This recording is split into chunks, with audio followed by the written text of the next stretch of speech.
இப்போ first stove on பண்ணிவிட்டு ஒரு கடாயை ஸ்டவ்வில் வச்சுருக்கேன். இதில் வந்து 1 டீஸ்பூன் அளவுக்கு ஆயில் ஆட் பண்ணியிருக்கேன். எண்ணெய் சூடான பிறகு இதில் வந்து 1 டேபிள் ஸ்பூன் கடலைப்பருப்பு, 1 டேபிள் ஸ்பூன் உளுத்தம்பருப்பு, ஒரு காரத்துக்கு ஏற்ற மாதிரி மிளகாய் வத்தல், ஒரு 5 மிளகாய் வத்தல் ஆட் பண்ணிக்கோங்க. 1/2 டீஸ்பூன் சீரகம் சேர்த்துருக்கேன். 1 டீஸ்பூன் அளவுக்கு மல்லி சேர்த்துருக்கேன். முழு மல்லி சேர்த்துக்கோங்க. இதை வந்து சிம்மில் வச்சே நல்லா வறுத்து விட்டுக்கோங்க. கொஞ்சம் கலர் சேஞ்ச் ஆகி வரணும். ஃபுல் ஃப்ளேமில் வைக்காதீங்க.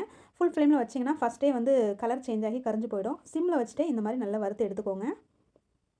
இந்த மாதிரி நல்லா செவந்து முறுமுறுன்னு வரணும். அந்த ஸ்டேஜுக்கு நீங்கள் நல்லா வறுத்து எடுத்துக்கோங்க. நெக்ஸ்ட்டு பார்த்தீங்கன்னா அதே கடாயிலேயே 1 டேபிள் ஸ்பூன் அளவுக்கு எண்ணெய் விட்டுக்கிட்டேன். நான் வந்து இன்றைக்கி கடலை எண்ணெய் ஆட் பண்ணியிருக்கேன்.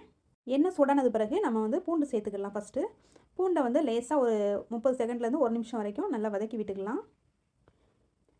இது வதக்கிக்கிட்டே இருக்கும்போது நம்ம கட் பண்ணி வச்சுருந்த வெங்காயத்தை இதோடய ஆட் பண்ணிக்கலாம். வெங்காயம் பார்த்தீங்கன்னா நான் பல்லாரி வெங்காயம் தான் ஒரு வெங்காயம் பெரிய வெங்காயமாக ஆட் பண்ணியிருக்கேன். நீங்கள் பல்லாரி வெங்காயத்துக்கு பதிலாக சின்ன வெங்காயம் இருந்தால் கூட ஆட் பண்ணிக்கலாம். சின்ன வெங்காயமாக இருந்துச்சுன்னா ஒரு 15 சின்ன வெங்காயம் சேர்த்துக்கோங்க. ரொம்ப நல்லாயிருக்கும். பெரிய வெங்காயத்தை விட சின்ன வெங்காயம் ரொம்ப டேஸ்டியாக இருக்கும். ஸோ 15லேருந்து 20 வெங்காயம் கூட நீங்கள் எடுத்துக்கலாம். இதுக்கு பிறகு பார்த்தீங்கன்னா வெங்காயத்தை லேசாக வதக்குனது பிறகு முள்ளங்கி வந்து இந்த மாதிரி நைஸாக ரவுண்டாக கட் பண்ணி வச்சுருக்கேன். இதையும் இதோடய சேர்த்துட்டு நல்லா வதக்கிக்கலாம். அதாவது அந்த முள்ளங்கியோட ராஸ்மல் எல்லாமே போகணும். அந்த ஸ்டேஜ் வரைக்கும் நீங்கள் நல்லா வதக்கி விட்டுக்கோங்க. கூடவே பார்த்தீங்கன்னா கொஞ்சமாக கல்லுப்பு ஆட் பண்ணியிருக்கேன். இப்போ இதையும் சேர்த்துட்டு நல்லா வதக்கி விட்டுக்கலாம். ஸ்டவ்வை வந்து லோ ஃப்ளேம் இல்லைனா மீடியம் ஃப்ளேமில் வச்சுட்டு வதக்கி விடுங்க. முள்ளங்கி பார்த்திங்கன்னா இந்த மாதிரி ரவுண்டாக நல்ல மெல்லுசாக கட் பண்ணி சேர்த்துக்கோங்க. அப்போ தான் சீக்கிரமாக வதங்கும். அதே சமயத்தில் பார்த்திங்கன்னா அந்த ரா ஸ்மெல்லும் போகணும். அப்போ தான் நல்லா இந்த துவையல் வந்து நல்லா டேஸ்டியாக இருக்கும். வெங்காயமும் முள்ளங்கியும் பார்த்திங்கன்னா ஒரு 5 நிமிஷத்துக்கு மீடியம் ஃப்ளேமில் வச்சு நல்லா வதக்கி விட்டுக்கோங்க. ஃபைனலாக பார்த்திங்கன்னா ஒரு கைப்பிடி அளவுக்கு மல்லி இலை சேர்த்துருக்கேன். மல்லி இலை சேர்த்துட்டு ஸ்டவ் ஆஃப் பண்ணிக்கோங்க. அதோட சூட்லேயே லேசாக வதக்கி விட்டுக்கோங்க. ஃப்ரெண்ட்ஸ் இந்த துவையல் பார்த்திங்கன்னா ரொம்ப டேஸ்டியாக இருக்கும். ரொம்ப ஹெல்த்தியானது.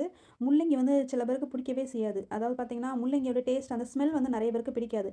அவங்க வந்து இந்த மாதிரி செஞ்சு சாப்பிட்டீங்க அப்படின்னா இந்த சட்னி அதாவது இந்த துவையல் பார்த்திங்கன்னா அந்த முள்ளங்கி சேர்த்துருக்கு அப்படின்னு கொஞ்சம் கூட கண்டுபிடிக்கவே முடியாது. ரொம்ப நல்லாயிருக்கும்.